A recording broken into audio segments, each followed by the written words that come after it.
KPCC ആസ്ഥാനത്ത് പുതിയ ഭാരവാഹികൾ ചുമതലയേൽക്കുന്നതിൻ്റെ ചടങ്ങ് പുരോഗമിക്കുകയാണ്. ഇപ്പോൾ സ്ഥാനമൊഴിയുന്ന കെ സുധാകരൻ വികാരഭരിതമായി പ്രസംഗിക്കുകയായിരുന്നു.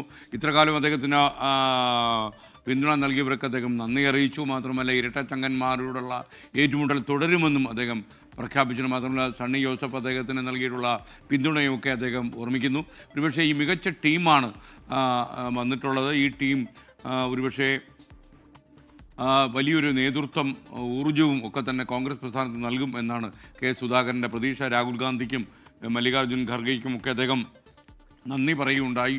എന്നാൽ ചില പേരുകൾ കെ സി വേണുഗോപാലിനെ പോലുള്ള ചില പേരുകൾ അദ്ദേഹം പറഞ്ഞില്ല. ചിലപ്പോൾ അത് മനഃപൂർവ്വമായിരിക്കില്ല എന്ന് വേണമെങ്കിൽ നമുക്ക് പറയാം. അഭിമാനത്തോടെയാണ് സണ്ണി ജോസഫിൻ്റെ വളർച്ചയെ നോക്കിക്കാണുന്നതെന്നും അദ്ദേഹം പറഞ്ഞു. എന്തായാലും അഴിമതിയിൽ മുങ്ങിക്കുളിച്ച സർക്കാരാണ് പിണറായി വിജയൻ്റേത്. ആ സർക്കാരിനുള്ള സന്ധിയില്ലാത്ത സമരം തുടരുമെന്നും അദ്ദേഹം പറയുകയുണ്ടായി. ഇപ്പോൾ പുതിയ പ്രസിഡന്റിന് ചുമതല അദ്ദേഹം കൈമാറുന്ന ദൃശ്യങ്ങളാണ് പ്രേക്ഷകർ കാണുന്നത്.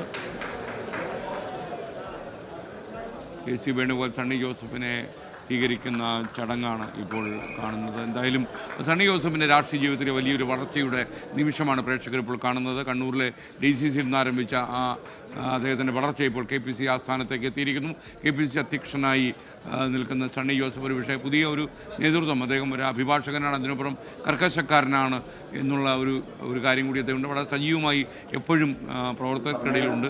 ഒരു മലയോര കർഷകൻ്റെ മകൻ എന്ന ഖ്യാതിയും അദ്ദേഹത്തിനുണ്ട്. മലയോര കർഷകരൊക്കെ തന്നെ ഒരുപാട് പ്രശ്നങ്ങളും പ്രതിസന്ധികളും നേരിടുന്ന ഒരു വേളയിൽ ഒരുപക്ഷെ അവരിൽ ഒരാൾ KPCC പ്രസിഡന്റ് ആകുന്നു എന്നുള്ളതും ഈ കാലഘട്ടത്തിൽ പ്രത്യേക പ്രാധാന്യം അറിയിക്കുന്നു എന്നാണ് നമ്മൾ മനസ്സിലാക്കുന്നത്.